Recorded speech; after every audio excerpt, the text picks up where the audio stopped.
Hello बच्चों, स्वागत है आपका मेरे आज के इस वीडियो में। पिछले 3 वीडियोस में मैंने आपको कुछ इंपॉर्टेंट हाइपोथेसिस पढ़ाई थी इस टॉपिक से रिलेटेड। आज के इस वीडियो में मैं आखिरी की ये 3 कॉन्सेप्ट पढ़ाने वाली हूँ और ये टॉपिक क्लोज करने वाली हूँ।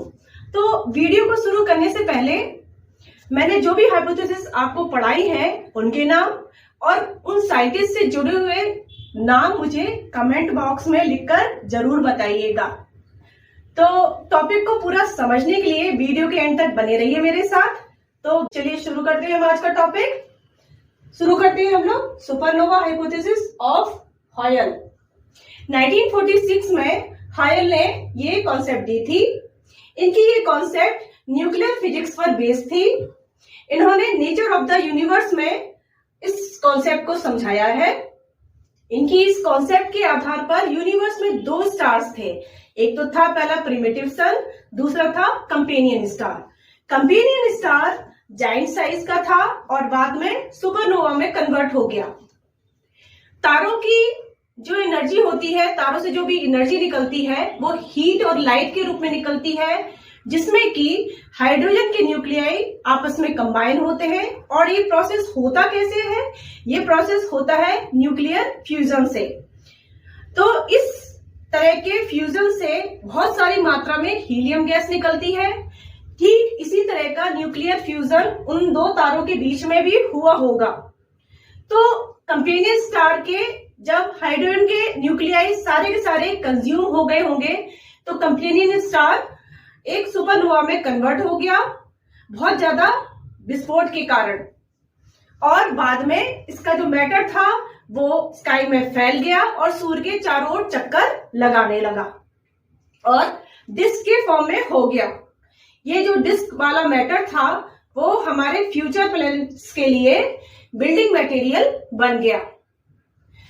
जैसा कि मैंने आपको कई बार बताया है कि बहुत ज्यादा हीट से हैवी एलिमेंट्स बनते हैं, जैसे कि nitrogen, carbon dioxide, oxygen, silicon. इस तरह के हैवी एलिमेंट्स बनते हैं।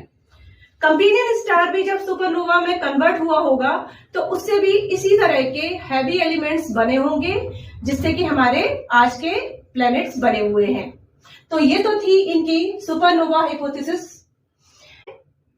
इस हाइपोथेसिस ने सोलर सिस्टम की बहुत सारी प्रॉब्लम्स को सॉल्व किया है, जैसे कि एंगुलर मोमेंटम के बारे में बताया है, 2 ग्रहों की बीच की दूरी के बारे में बताया है, और सबसे मेन बात, प्लैनेट्स हैवी मैटर से बने हैं, ना कि सन से बने हैं।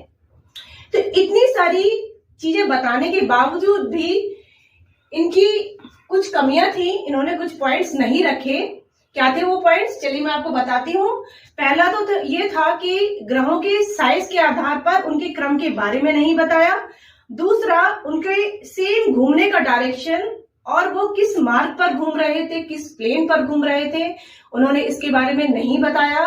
और दूसरा, आउटर रिंग के जो प्लैनेट्स थे वो हैवी मैटर से ना बनने के बजाय लाइट मैटर से बने हैं।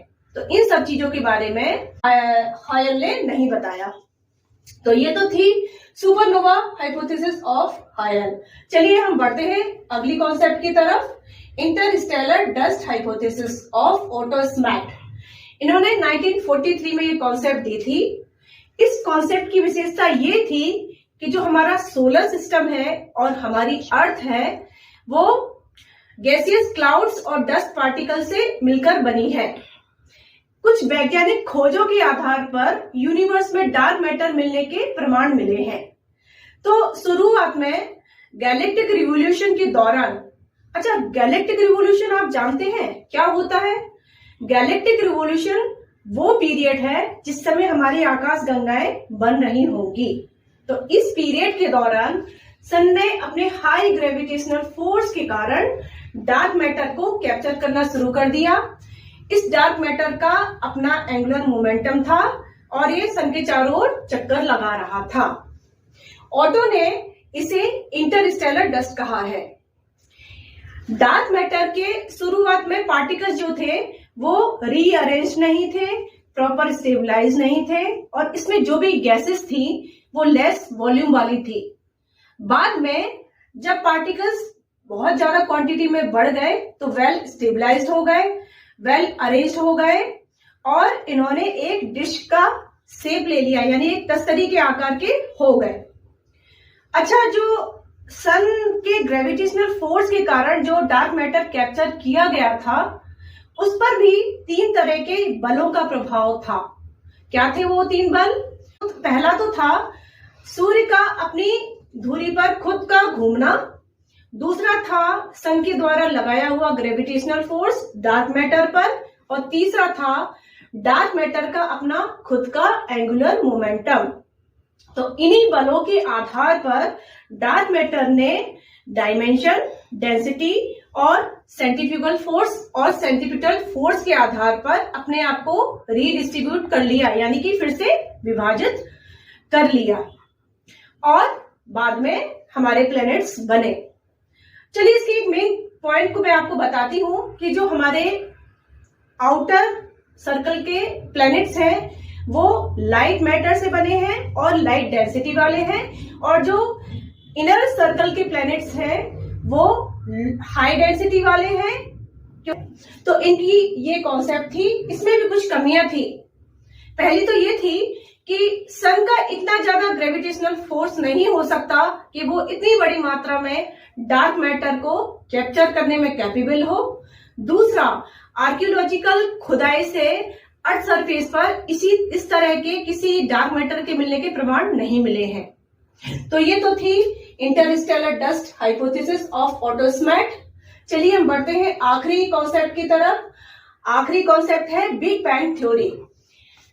प्रेजेंट में ये बहुत ही प्रचलित है। 1950 से 1960 के बीच में ये पब्लिश हुई थी और 1972 में ये वैलिडेट हुई थी। कॉस्मिक आइडियाज के आधार पर ब्रह्मांड है क्या, ब्रह्मांड की उत्पत्ति हुई कैसे है? ब्रह्मांड एक बिंदु से बना हुआ है। 1500 अरब साल पहले यूनिवर्स में एक सिंगल फायर बॉल थी जिसका अपना ग्रेविटेशनल फोर्स था और जो कि मैटर से मिलकर बनी थी। बाद में कोलिजन से और कणों के आपस में टकराने से इसमें से आकाश गंगाएं अलग होने लगी। इन आकाश गंगाओं के बीच में बहुत सारा स्पेस था।